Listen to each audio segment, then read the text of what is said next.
ساتھ بہت سارے لوگ نا تصویریں کھنچواتے ہیں، حالانکہ میں زیادہ قائل نہیں فوٹو کا، شاید آج تک میں نے ڈیمانڈ نہیں کی کہ میری فوٹو کھینچو، اور ہو سکتا ہے مطلب یہ کوئی کنفرم نہیں، لیکن میری دانش بینش میں ایسا نہیں کہ میں نے کبھی اپنے ہاتھ سے فوٹو بھی کھینچی ہو، مزاج نہیں، طبیعت نہیں، دلچسپی نہیں۔ لیکن میرے گاؤں کا ایک موچی ہے، جوتے گانٹتا ہے، اس شخص نے 4 بیٹیاں بیائی ہیں جوتے گانٹ کے، اور میرے ابا جی بتایا کرتے تھے کہ جن دنوں نا دھیلا چونی جوتا گانٹنے، اب تو جوتے کوئی گنڈواتا ہی نہیں، اب تو گانٹنے کا رواج نہیں، اب تو بچے نئے ہی لیتے ہیں۔ تو جوتا گانٹنے کے لیے جب اس کو دیتے تھے تو چونی اگر اس کی ہوتی تھی نا تو اس کو کہتے تھے نا روپیہ تو رکھ لے، تو کہتا کیوں رکھوں جی، میری چونیاں تو میں نے چونی لے لی، اور ناراض ہو جاتا تھا۔ 4 بیٹیوں کی شادی کی ہے اس نے، پھر اللہ نے اسے عمرہ بھی کرایا، اور آج بھی وہیں بیٹھا ہے۔ تو میں جب گاؤں جاتا تو میں کہتا ہوں چاچا میں تیرے ساتھ تصویر کھنچوانی ہے، تو مجھے کہتے ہیں پتر میرا تے منہ بھی نہیں تو گیا میرے ساتھ فوٹو، تو میں کہتا ہوں یار تو ایک انسان ہے، تو ایک مثال ہے، جس بندے نے ہاتھ پھیلانے سے نفرت کی ہو۔ اب تو چندہ ہی چندہ رہ گیا، چندہ ہی چندہ، اس کے علاوہ اللہ معاف کرے کوئی دوسری شے۔ میں گلاسکو میں تھا تو مجھے ایک صاحب کہنے لگے آپ نے کوئی اعلان شلان نہیں کرنا، مدرسہ نہیں ہے؟ میں نے کہا مدرسے بڑے ہیں پر اللہ کا فضل ہے، کیونکہ وہ نبی کریم کے نام کے ہیں تو ہمیں کبھی کمی کوئی نہیں آئی، کبھی نہیں کمزوری آئی، رونے کا مزاج بھی نہیں، وہ چل رہا ہے مدرسہ۔ تو میں نے کہا آپ کیا سمجھتے ہیں جو یہاں آیا ہے وہ چندے لے نہیں آیا ہے؟ کیا مزاج آپ لوگوں نے بنا لیا، اس سے نکلیں۔ وہ بھی کوئی قومیں ہوتی ہیں جو ہر وقت ہاتھ پھیلا کے رکھتی ہیں۔ قرآن مجید نے صحابہ کی تعریف کی، لا یسألون الناس الحافا، وہ لپٹ لپٹ کر سوال نہیں کرتے۔ یہ اصحاب صفا کی بات کی قرآن پاک نے، لپٹ لپٹ کر سوال، خبردار تھوڑے پہ گزارا کرنا سیکھو، عزت کی زندگی جیو گے۔ اور نوجوان بالخصوص یاد رکھیں، اگر وقار سے جینا ہے، سر اٹھا کے جینا ہے اور مطمئن زندگی گزارنی ہے تو پھر اس بات پہ راضی ہو جاؤ جو اللہ نے ہمیں عطا کیا ہے۔ پھر تیرا 5 مرلے کا مکان، اگر تو نے فراڈ کا مکان خریدا ہے نا 6 کنال کا، تو اس سے تیرا 5 مرلے کا وقار والا گھر بڑا شاندار۔ عزت کے ساتھ اگر جینا چاہتے ہو، حاتم طائی سے کسی نے کہا تھا کبھی تو نے اپنے سے بڑا سخی بھی دیکھا ہے؟ حاتم طائی کا نام ہے نا آج تک سخاوت میں، اپنے سے بڑا سخی بھی دیکھا ہے؟ اس نے کہا دیکھا ہے۔ کون سا؟ کہنے لگا میں نے ایک دفعہ اپنے سارے شہر کی دعوت پکائی تو میں چہرے پہ نقاب اوڑھ کے نکلا کہ پتہ کروں کوئی آدمی رہ تو نہیں گیا۔ تو جب میں جنگل میں گیا تو میں نے ایک بابے کو لکڑیاں کاٹتے دیکھا۔ سب لوگ اس زمانے کے جتنے پڑھے لکھے شعراء ادیب سب میں نے بلائے، بابا لکڑیاں کاٹ رہا تھا، توجہ ہے میری بات پر؟ کہتے میں اس کے قریب گیا، چہرے پہ نقاب تھا، میں نے کہا بابا جی آپ کو نہیں پتا آج حاتم طائی کی دعوت ہے؟ کہنے لگا بیٹے پتہ ہے، تو میں نے کہا جانا نہیں؟ تو کہتے بابا نے عجیب جواب دیا، کہنے لگا مجھے نا اپنے ہاتھوں کی کمائی کا چسکا لگ گیا۔ کس کا چسکا؟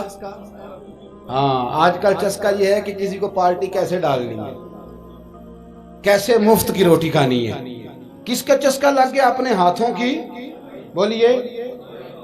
میرے نا مدرسے میں ایک لائق بچہ پڑھتا ہے، مالدار گھرانے کا تھا، تو تھوڑی سی نا آپ کو پتہ ہے دوران طالب علمی ہمیں بھی بڑے بہانے آتے تھے، تو یہ چیزیں یاد آتی ہیں تو تھوڑا آگے پیچھے ہوتا تھا۔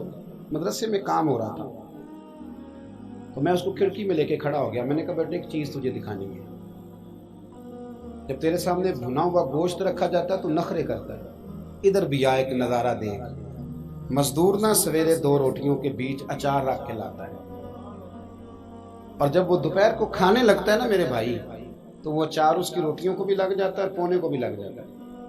لیکن جب دوپہر کا وقت ہوتا ہے تو مٹی سے لتھڑے ہوئے ہاتھ پہلے وہ جا کے ٹوٹی پہ دھوتا ہے، پھر وہ کیا کرتا ہے کہ وہ پانی کا پیالہ خود بھر کے رکھتا ہے، توجہ میری بات پہ رکھیں، پھر وہ زمین پہ بیٹھتا ہے اور جب وہ پونا کھولتا ہے نا، کبھی اسے کھاتے ہوئے دیکھو، یوں محسوس ہوتا ہے کہ دنیا کی ساری نعمتیں اس کے سامنے پڑی ہوئی ہیں، اور ٹیبل پر بیٹھ کر 22,000 کی روٹی کھانے والے اتنا شکر ادا نہیں کرتے جتنا وہ بندہ شکریہ ادا کرتا ہے۔ یا اللہ تیرا شکر ہے، یا اللہ تیرا شکر ہے۔ اور ان کو لفظ نہیں سیدھے پڑھنے آتے، ویسے بھی لفظ تاثیر سے بنتے ہیں تلفظ سے نہیں۔ اہل دل آج بھی ہیں اہل زبان سے آگے. صحیح تلفظ نہیں ادا کرنا آتا، لیکن جب وہ ہاتھ باندھ کے کہتے ہیں نا یا اللہ تیرا شکر ہے، تو یوں محسوس ہوتا ہے کہ روٹی تو اس بندے نے کھائی ہے، کھانا تو، ورنہ شادی کے موقع پر اتنا کھایا نہیں جاتا جتنا تباہ کیا جاتا ہے، کیونکہ مفت کا ہوتا ہے نا، مفت کا. تو یاد رکھیں محنت کی کمائی ایک حسن ہے، ایک وقار ہے. وہ جو بندہ 50 لاکھ روپیہ مہینے کا یا سال کا کماتا ہے وہ تو دیکھتا بھی نہیں بیچارہ پیسوں کو، وہ بینک میں آئے اور بینک سے ہی ساری زندگی اپنی دولت دیکھ سکتا. لیکن جو 600 روپیہ دیہاڑی لیتا ہے نا، اس کو جب شام کو ملتی ہے تو 3 دفعہ ہاتھ صاف کرتا ہے اور 3 دفعہ بسم اللہ شریف پڑھتا ہے اور پھر وہ جیب میں ڈالتا ہے، پھر وہ حساب کرتا ہے کہ 50 کہاں لگانے ہیں، 60 کہاں. تو خودداری سے جیو، باوقار رہو گے، باعزت رہو. حاتم طائی کہتے ہیں مجھے کہنے لگا کہ مجھے ہاتھوں کی کمائی کا چسکا لگ گیا ہے، اب مفت کے دسترخوان پر مجھے مزہ نہیں آتا. تو کہتے میں تو بس اس کا فدائی ہو گیا. جب میں واپس آنے لگا تو اس نے مجھے آواز دی، میں واپس پلٹا تو کہنے لگا بیٹا آپ بھی دعوت پہ جا رہے ہیں؟ میں نے کہا ہاں. تو اس نے مجھے 5 دینار نکال کے دیے، کہنے لگا یہ لے جاؤ، حاتم طائی کو نہ دینا، وہاں جو آدمی لنگر پکا رہا نا اسے دے دینا، یار بڑے بڑے لوگوں نے روٹی کھانی ہے، چلو میرا بھی حصہ پڑ جائے گا. تو حاتم طائی کہتے ہیں میں گھوڑے سے گر گیا، چہرے سے کپڑا اٹھایا اور میں نے کہا بابا میرے سینے سے لگ، میں تو امیر ہو کے سخی ہوں نا، تو غریب ہو کے بڑا سخی ہے. آج سمجھ آئی ہے تیری سخاوت کی. پڑھیے نا حدیث پاک، حضرت انس بن مالک کہتے ہیں ایک شخص نے آ کے کہا یا رسول اللہ کچھ دیجئے، حضور مجھے کچھ بولیے. اور میرے محبوب کا دروازہ وہ ہے کہ جہاں سے کبھی کوئی خالی گیا ہی نہیں، حضور کچھ دیجئے. تو نبی کریم علیہ السلام نے آج الگ بات کر دی، فرمایا تیرے پاس کچھ بھی نہیں؟ اس نے کہا حضور میرے گھر میں ایک پیالہ ہے اور ایک کمبل ہے اوڑھنے کا. اتنا غریب کو بندہ اس وقت بیٹھے محفل میں جس کے گھر میں ایک ہی پیالہ ہو. جو چپ ہے ان کے بارے میں کیا نظریہ اختیار کرو؟ کوئی ایسا غریب جس کے گھر میں ایک ہی پیالہ ہو، صرف ایک ہی کمبل ہو. لیکن یہاں بیٹھے میرے سمیت ہر تیسرے بندے کو آپ پوچھ لیں کہ حالات کیا ہیں تو کہے گا دعا کرو. بڑی مشکل ہے، اتنا غریب کوئی بندہ موجود ہے، لیکن آپ کسی کو پوچھ لیں وہ کہے گا جی بس دعا کریں. کوئی ایسا پیر مل جائے جو مجھے اللہ دین کا چراغ دے دے تاکہ نوٹ کسی طریقے آ جائے. اور وہ نعت خاں جو کہتا ہے کہ کون دیتا ہے دینے کو منہ چاہیے، دینے والا ہے سچا، وہ بھی کہتا ہے پہلے 25,000 دو. کوئی تو سٹیج پہ تو کہہ رہا تھا حضور دیتے ہیں، اور یہاں جب تک تیرے اکاؤنٹ میں نہ جائیں تیرا کام ہی نہیں چلتا. عجیب تماشا ہے نا. ایک صاحب نے بڑی دور سے مجھے فون کیا، کہنے لگے ٹائم دے دیں. میں نے کہا جی میں آ جاؤں گا، فارغ ہوتا ہوں تو آ جایا کرتا ہوں، مسئلہ نہیں ہے، ہم اتنے بڑے لوگ ہی نہیں، آ جائیں گے. کہنے لگا جی آپ بتائیں مطلب اکاؤنٹ نمبر دے دیں. میں نے کہا یار آپ نے غلط جگہ فون کر لیا، میں نے تو بتایا کہ وہ تو بڑے لوگ ہوتے ہیں، تو ہمیں پتہ ہے اپنی حیثیت کا، انشاءاللہ حاضر ہو جائیں گے، آپ سے بات ہوگی. کہنے لگے نہیں آپ کو تو کچھ بتانا ہی پڑے گا، کچھ بتائیں کچھ بتائیں. میں نے کہا کچھ بھی نہیں، میں انشاءاللہ حاضر ہوں گا. اللہ نے مجھے توفیق دی ہے، میں شام کو بڑی زبردست کھانا اپنے بچوں میں اچھا بیٹھ کے کھاتا ہوں. ایک گاڑی ہے جس پہ سفر کرتا ہوں، اگرچہ مکان میرا 2 کمروں کا ہے، پر کبھی اللہ تعالیٰ نے میرے دل میں یہ تمنا پیدا نہیں کی کہ کوئی بہت بڑا ہو تو گزارا صحیح ہو. میں بڑی اطمینان بخش زندگی گزارتا ہوں، تو میں آ جاؤں گا. کہنے لگے نہیں تہاڈی مہربانی کچھ دسو. میں کہا 3 کروڑ روپیہ دے چاہے. کتنا جی؟ اللہ جانتا ہے ہنسانے کے لیے بات نہیں کر رہا، اور مسجد میں اونچا ہنسے بھی نہ. کتنے دیں؟ جی یہ تو آپ نے کیا کہہ دیا. میں نے کہا یار اگر میں نے اپنے لفظ ہی بیچنے ہیں تو اب میں 25-40 ہزار میں بک جاؤں.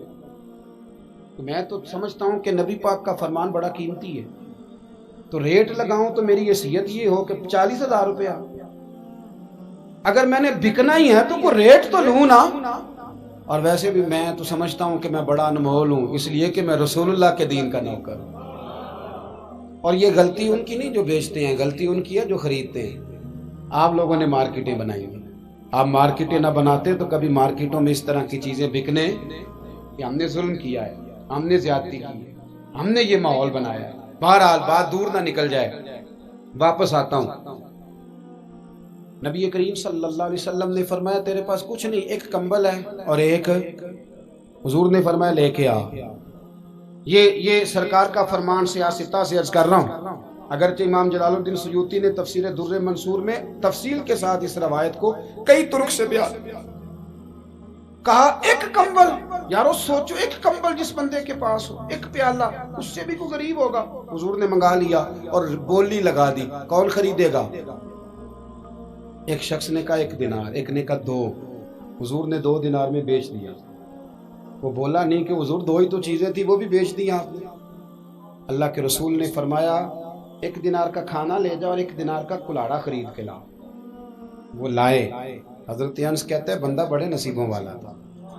وہ جب کلاڑا خرید کے لایا تو اس میں دستہ میرے نبی نے دستے مبارک سے لگایا، حضور نے دستہ لگایا اور فرمایا یہ لے جنگل میں جا. مسلمانوں، یہ میرے رسول اللہ کی تعلیم ہے.